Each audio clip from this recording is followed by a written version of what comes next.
Assalamualaikum warahmatullahi wabarakatuh. Pengakuan Ki Muharrar yang bercerita bahwa dirinya pernah berkali-kali mengalami bertemu atau melihat Rasulullah dalam keadaan terjaga mendapat respon dari Ustadz Hidayat Nur, yang mana beliau ini merupakan teman seangkatan Ki Muharrar sewaktu masih sama-sama nyantri di pesantren. Kalau nggak salah pesantrennya itu pesantren Fathul Wahid ya, Bandung Sari, Grobogan, Jawa Tengah, yang mana pendiri pesantren tersebut plus pengasuhnya saat itu adalah Al-Maghfurlah Kiai Haji Abdul Wahid Zuhdi. Yang kita tahu Ki Muharrar ini beberapa kali atau bahkan sering kali menceritakan sosok kiainya tersebut, sampai Ki Muharrar ini meyakini kalau Kiai Wahid Zuhdi itu adalah waliyun min auliyaillah. Tapi di kesempatan yang lain Ki Muharrar malah merendahkan kiainya tersebut. Kan lucu.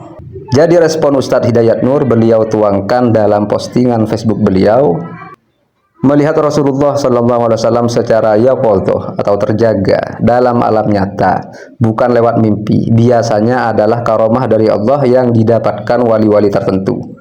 Walaupun khilafiyah, tetapi itu pendapat jumhur ulama ahlu sunnah wal jamaah. Tetapi memang tidak semua wali besar Allah mendapatkan anugerah tersebut. Jadi menurut jumhur ulama aswaja, melihat Rasulullah dalam keadaan terjaga, yakni di dunia nyata, itu merupakan perkara yang bisa saja terjadi, yang mana ini biasanya dialami oleh para kekasih Allah sebagai karomah. Tapi tidak semua waliullah itu bisa mengalaminya, yang berarti hanya sedikit sekali ya dari para wali Allah yang bisa melihat Rasulullah dalam keadaan mereka terjaga. Tapi yang perlu diingat, yang dilihat itu adalah nur Rasulullah, cahaya Rasulullah yang tergambarkan dalam wujud jasad beliau. Sebagaimana sudah saya sampaikan ya di konten sebelumnya, kiai kami Kiai Haji Abdul Wahid Zuhdi pernah berkata, orang yang mengaku melihat Rasulullah SAW secara terjaga, yakni bukan lewat mimpi, kemungkinannya cuma dua, yaitu dia orang yang sangat mulia jika pengakuannya benar, atau dia orang yang hina atau rendah jika dia berdusta dengan pengakuannya. Beliau berkata demikian saat memanggil saya pagi-pagi ke dalam, dan saya melihat beliau menangis terseduh-seduh. Beliau bilang, pagi itu habis ditelepon orang Bandung, Jawa Barat, dan matur, yakni menyampaikan bahwa yang bersangkutan habis melihat Rasulullah SAW secara terjaga. Entah Kiai Wahid Zuhdi ini menangisnya itu menangis haru dikarenakan kemuliaan orang tersebut yang sudah melihat Rasulullah dalam keadaan terjaga, ataukah malah menangis sedih dikarenakan kehinaan si pengaku tersebut yang sudah berdusta dengan pengakuannya. Tapi redaksi di postingan Ustadz Hidayat Nur ini, Kiai Wahid Zuhdi menangis terseduh-seduh. Artinya ini mengindikasikan kalau si pengaku melihat Rasulullah itu, si pengaku melihat Rasulullah dalam keadaan sadar itu telah berdusta, yang berarti adalah orang yang hina. Wallahu a'lam ya. Jadi saya kira Ki Muharrar itu harus tahu ini ya, soal ini, bahwa kiainya sendiri ketika dia belajar di pesantren, yakni Kiai Wahid Zuhdi, itu pernah mengatakan bahwa orang yang mengaku melihat Rasulullah dalam keadaan sadar, berarti berkemungkinan kalau bukan orang yang sangat mulia apabila sesuai dengan fakta, berarti orang yang hina apabila berdusta. Jadi kemungkinannya cuma dua itu. Mengapa sekarang ada kawan yang semangat sekali bercerita bahwa dia sering berjumpa Rasulullah SAW secara terjaga? Wallahu a'lam. Saya bukan siapa-siapa untuk menghukum siapapun yang bercerita hal-hal gaib seperti itu. Jadi mungkin sebagai sesama alumni dari pesantren yang sama, yang tentu gurunya sama, sepertinya Ustadz Hidayat Nur ini berusaha mengingatkan kawannya, yakni Ki Muharrar, perihal dawuh sang guru di atas ya, di atas barusan itu ya. Tapi Ustadz Hidayat Nur ini tidak asal ya, tidak asal dengan langsung memvonis kalau Ki Muharrar ini termasuk orang tipe yang kedua, yakni pendusta yang mengaku bertemu Rasulullah dalam keadaan sadar atau terjaga. Tidak ya. Jadi Ustadz Nur tidak gegabah menyatakan kalau Ki Muharrar adalah pendusta. Tapi saya berpikir, misalnya Ki Muharrar ini sebenarnya tidak bermaksud berdusta dengan pengakuannya itu misalnya. Walaupun secara definisi bohong, sengaja atau tidak tetap dikatakan bohong. Jadi takutnya yang menemuinya itu sebenarnya setan yang mengaku-ngaku sebagai nabi, yang oleh Ki Muharrar dikira sebagai nabi. Karena sudah maklum bahwa sejarahnya, jangankan mengaku-ngaku sebagai Rasulullah, mengaku-ngaku sebagai Allah pun iblis itu gak segan-segan. Sebagaimana kisah yang sudah masyhur tentang Syekh Abdul Qadir Jailani yang pernah mengalami peristiwa di mana setan atau iblis mengaku-ngaku sebagai Allah untuk menggoda beliau. Oh iya, Ki Muharrar ini juga pernah mengaku didatangi oleh Nabi Khidir dalam keadaan sadar juga. Sudah ada itu videonya ya. Nah, terlepas dari postingan Ustadz Nur ini, Ustadz Hidayat Nur ini. Jadi begini, siapapun yang mengaku-ngaku sebagai wali Allah padahal bukan wali, atau mengaku-ngaku sudah sampai pada sebuah makom di mana ia pernah berjumpa dengan Kanjeng Nabi Muhammad SAW dalam keadaan yaqozotan atau yaqdotan, terbangun dalam keadaan terjaga, padahal itu cuma pengakuannya yang tidak sesuai dengan fakta, ini ancamannya sangat dahsyat. Bukan sekedar dosa berbohong, bukan cuma sekedar dosa berbohong saja yang didapatkan, tapi juga pelakunya terancam mati su'ul khotimah, yaitu mati dalam keadaan kafir. Na'udzubillahi min dzalik ya. Habib Abdullah bin Alawi Al-Haddad dalam kitab An-Nasaihud Diniyah halaman 36 menyebutkan yang redaksinya seperti ini. Wa'lam annahu katsiran ma yuhtamu bisu lilladzina yadda'una ahwalal awliya wa maqamatihim min ghairi sidqin.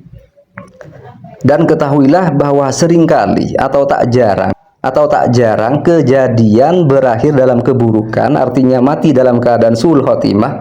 Siapa? Orang yang mengaku-ngaku sampai pada keadaan para wali, sampai pada ahwalnya atau keadaannya para wali, dan mengaku-ngaku sampai pada kedudukan para wali tersebut tanpa kejujuran, alias dia berdusta. Jadi na'udzubillah min dzalik. Semoga kita tidak termasuk orang yang su'ul khotimah. Ya, mudah-mudahan Ki Muharrar itu bukan termasuk orang yang seperti itu. Jadi waspadalah, waspadalah. Dewasa ini sebagian orang banyak yang gampangan sekali mengklaim sudah berjumpa dengan Rasulullah yaqozotan dalam keadaan terjaga, sementara kelakuannya itu bertolak belakang dengan para ulama salafan wa kholafan, yakni ulama salaf dan kholaf, seperti kelakuan mencela nasab habaib. Padahal para ulama baik salaf maupun kholaf, baik yang salaf maupun yang kholaf, tidak pernah mempermasalahkan nasab habaib. Jadi itu semoga bermanfaat. Kurang lebihnya saya mohon maaf. Ihdinas siratal mustaqim. Assalamualaikum warahmatullahi wabarakatuh. Ketemu dengan Rasulullah. Bahkan saya selalu pakai baju putih karena Rasulullah kalau bertemu sama saya pakai baju putih.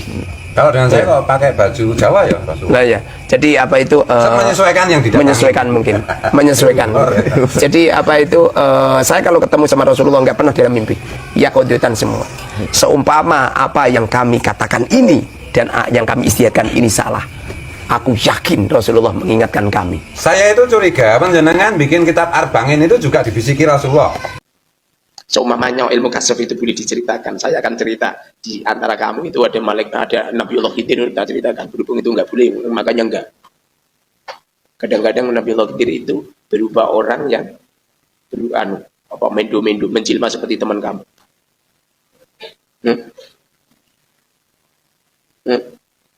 Pada akhirnya seperti itu. Pondok ini itu maju pesat setelah saya ketemu dengan orang tua. Pakai caping, pakai tongkat, nunduk-nunduk. Di waktu itu saya ngaji di musola. Itu setelah saya ngajar santri 19 tahun. Bilang kalau pengen, kemudian ngaji saya berhentikan dan saya ajak ke beliau ke rumah saya.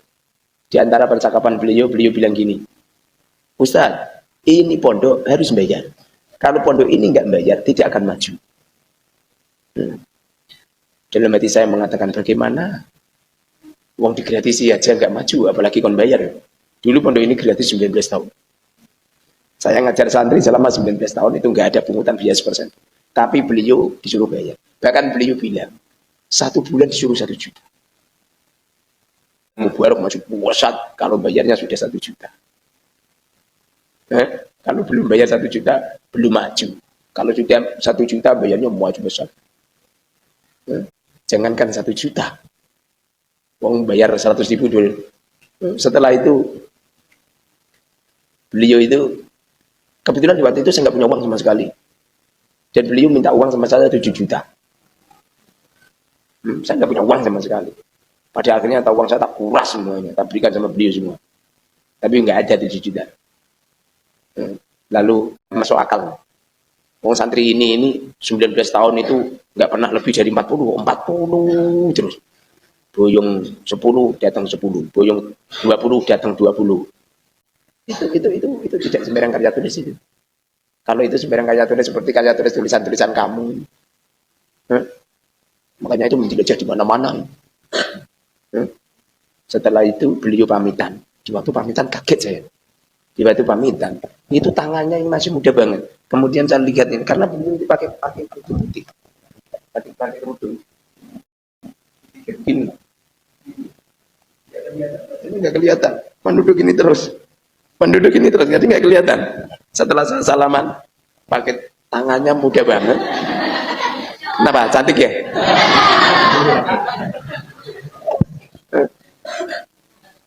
Muda banget. Tak lihat wajahnya masih muda banget deh. Mungkin sekitar 26 tahun. Setelah itu saya pergi, mantap saya. Saya olehnya mantap muda. Kalau muda berarti Nabiullah Khidir.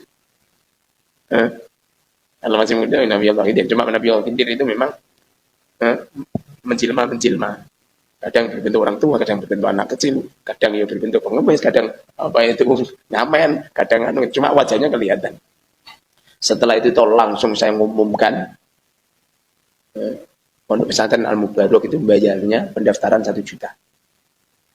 Pendaftaran 1 juta per bulan 500. Saat itu juga arba'in saya baca. Tadinya arba'in itu tidak saya baca secara umum, enggak.